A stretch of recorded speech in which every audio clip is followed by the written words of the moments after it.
جنات کی بڑی طاقت ہوتی ہے، اسی لیے بہت سارے بابا لوگ جنات کو قبضے میں کرنے کی کوشش کرتے ہیں۔ حیرت کی بات میں بتاؤں آپ کو، حیرت کی بات، میں بیٹھا بھی ہوں ایک محفل میں، حضور پاک صلی اللہ علیہ وسلم کی نعت پڑھتا رہا شاعر کافی دیر تک، ماحول ٹھنڈا رہا، نوٹ آ نہیں رہے تھے، ہم بھی بیٹھے ہوئے تھے، ایک پیر صاحب بھی تھے اس مجمع میں، شاعر نے جو ہے ڈائیورٹ کر لیا اپنے رخ کو، اور وہاں سے پیر صاحب کی شان میں اب اشعار پڑھنے لگا۔ او جوش، ماحول گرم ہو گیا، لوگوں کے نوٹ نکلنے لگ گئے اور اس پر برسانے لگ گئے۔ کس طرح کا مجمع بنایا گیا ہے میرے عزیزو، اس حبیب رب العالمین کی شان میں نعت پڑھنے پر سناٹا ہے، جس کی تعریف میں قرآن رطب اللسان ہے، جس کی تعریف میں تمام کائنات کی اشیاء رطب اللسان ہیں، اس نبی رحمت کی تعریف میں تمہارے کانوں میں سناٹا ہے۔ اور ایک پیر کے متعلق جیسی ہی کہہ دیا گیا، جوش آ گیا۔ یہ شخصیت پرستی کا جو رواج شروع ہوا، اس سے بچا جائے، اس سے بچا جائے۔ میں اس کے سخت مخالف ہوں۔ بات ہو تو رسول رحمت کی بات ہو، مصطفیٰ کریم صلی اللہ علیہ وسلم کی بات ہو۔ میں نے کبھی یہ اپنے لیے پسند نہیں کیا کہ میرے شان میں یا میرے لیے کوئی بڑے القاب یا بڑے اشعار پڑھے جائیں، کبھی نہیں۔ اللہ گواہ ہے اس بات کا۔ ہماری خواہش صرف اتنی ہوتی ہے، ہمارا اپنا نام کس کی وجہ سے ہے؟ وہ رحمت دو عالم صلی اللہ علیہ وسلم کی وجہ سے ہے۔ اگر نبی پاک صلی اللہ علیہ وسلم کی نسبت ہمارے ساتھ نہ ہو تو ہم تو ایک مردہ لاش ہیں، ہماری اپنی کوئی حیثیت نہیں۔ شاعروں کو یہ چاہیے، نعت خواں بنو، نوٹ خواں نہ بنو۔ نعت خواں، اس کی بڑی فضیلت ہے، اس کی قبر بھی ہمیشہ خوشبوؤں سے مہکتی رہتی ہے۔ جو نعت رسول پڑھنے والا ہے، دنیا سے جاتا ہے، اس کی قبر جو ہے خوشبو سے بھر دی جاتی ہے۔ اور جس نے صرف دنیا کی طلب رکھی، پھر اس نے نعتوں کو ایک ذریعہ بنایا اور بیچتا رہا۔ آج بہت سارے ایسے معاملات ہیں۔ ایک شاعر کو یہی میں نے کافی سال پہلے، 10 سال پہلے، 10-12 سال ہو گئے ہوں گے، بہت پیسے دے کر کے لوگ بلائے تھے، میں بھی تھا جلسے میں۔ نماز کا وقت ہوا، ہم نماز کے لیے کھڑے ہو گئے، لیکن وہ پان کھاتے ہوئے باہر بھاگ گئے، نماز نہیں پڑھی۔ پھر صبح کی بھی نماز نہیں، عشاء کی بھی نماز نہیں۔ مجھے بہت اس چیز سے نفرت ہوتی ہے کہ نماز کے لیے ذرا برابر بھی سستی نہ کی جائے، کاہلی نہ کی جائے، چاہے وہ کوئی بھی ہو، معاف نہیں ہے اس کے لیے، پیر ہو، کوئی بھی ہو۔ دوسرے دن وہ جلسے والوں سے میری بات ہو رہی تھی، تو میں نے پوچھا ایسا کیسے ہے؟ رات کو تو اتنا چہک چہک کر کے نعت پڑھ رہے تھے، ایسا کہہ رہے تھے ابھی مدینے کی گلیوں میں لے کر چلیں گے، تصور مدینہ فلاں فلاں فلاں، اور نبی پاک صلی اللہ علیہ وسلم کے حکم کے مطابق یہ نماز سے غافل ہے یہ بندہ۔ تو جا کر کے کسی نے کہا بھی کہ شاعر صاحب آپ نماز نہیں پڑھ رہے ہیں۔ وہ اس پر اطراح کر کے وہ اور گھمنڈ سے کہتا ہے دو میں سے ایک کام کرا لو، جلسہ کرا لو یا تو نماز پڑھا لو۔ نعوذ باللہ من ذالک۔ یہ ایک بات پھیلی ہوئی ہے، مشہور بھی ہے۔ اللہ تعالیٰ ایسے ناہنجاروں سے ہماری حفاظت فرمائے۔ اپنی محفلوں کو پاکیزہ رکھو۔ نعت پاک یقیناً سننا چاہیے، عشق رسول بڑھتا ہے، لیکن کوشش یہ کرو کہ وہ نعت خواں جس کے پڑھنے سے نبی پاک صلی اللہ علیہ وسلم کا حسن یاد آ جائے، حضور پاک کی محفلیں یاد آنے لگے اور تمہارے دل میں عشق بڑھتا چلا جائے۔ اور میں ان نعت خوانوں سے کہتا ہوں تم اس کی طلب چھوڑ دو، مال کی طرف مت دیکھو، گنبد خضرا کی طرف دیکھو، اتنا ملے گا کہ تمہاری جھولی تنگ ہو جائے گی، جھولی تنگ ہو جائے گی۔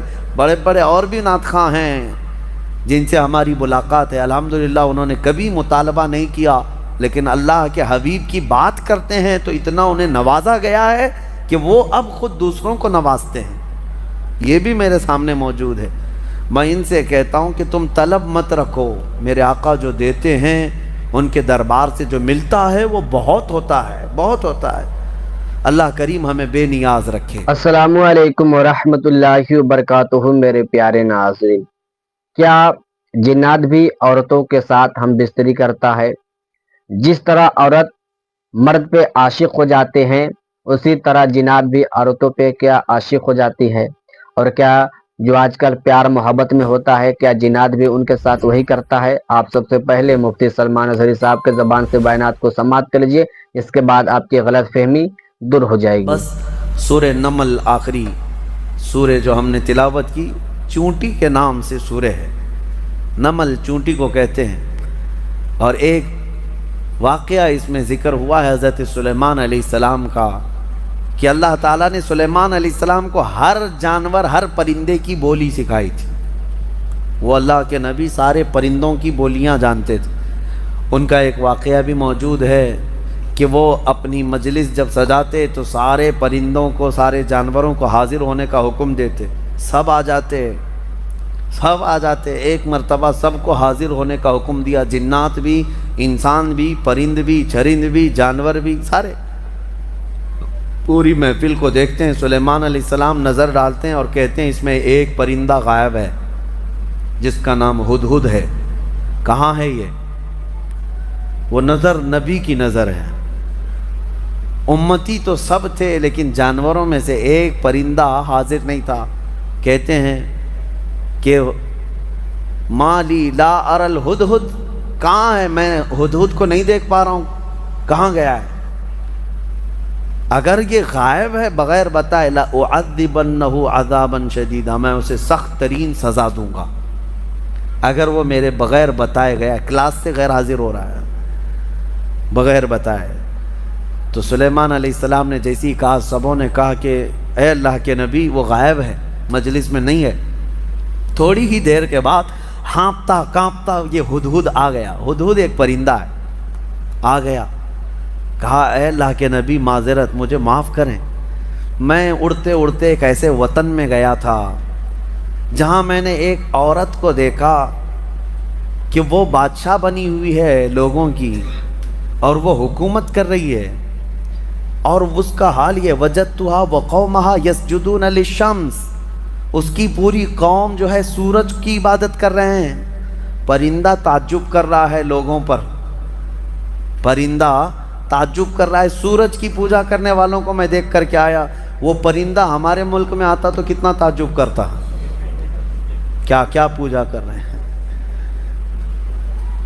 وہ پرندہ یہ سبا بلقیس ملکہ تھی، یہ رہنے والی تھی یمن کی، اور حضرت سلیمان علیہ السلام فلسطین میں ہیں، اور یہ پرندہ یمن سے اڑ کر کے آیا اور کہا میں ایک ایسی عورت کو دیکھا جو حکومت کر رہی ہے اور اس کی ساری قوم سورج کی عبادت کر رہی ہے۔ ان کو عقل نہیں ہے اے اللہ کے نبی، اور شیطان نے ان کے اعمال سجا کر کے دے دیے ہیں ان کو، اور بہکا کر کے رکھا ہے، کیا بتایا جائے، سب گمراہ ہیں۔ تو سلیمان علیہ السلام نے کہا ٹھیک ہے، تیرا عذر قابل قبول ہے کہ تو ایک ایسی خبر لے کر کے آیا ہے، کیونکہ سلیمان علیہ السلام کی حکومت تقریباً پوری دنیا پر قائم تھی ان کے دور میں۔ تو اب جب ان کی رعایا میں اس طرح کی بات پائی جا رہی ہے، یا کوئی دور دراز کوئی عورت حکومت کر رہی ہے چند لوگوں پر، اور یہ پرندہ خبر لے کر کے آیا، تو حضرت سلیمان علیہ السلام نے کہا ٹھیک ہے جا، میں تیرے ہی ہاتھ اسے پیغام بھیجتا ہوں۔ ایک خط لکھا جس میں شروع میں ہی لکھا بسم اللہ الرحمن الرحیم۔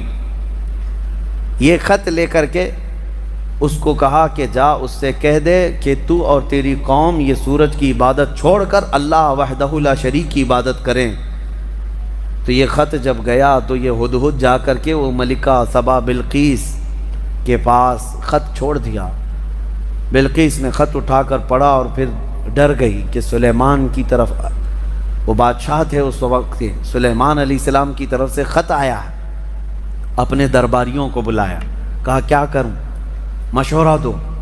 سبوں نے کہا ہم طاقتور ہیں، بہت لڑیں گے، دیکھا جائے گا سلیمان علیہ السلام کی فوج اگر آتی ہے تو ہم لڑیں گے، ماریں گے۔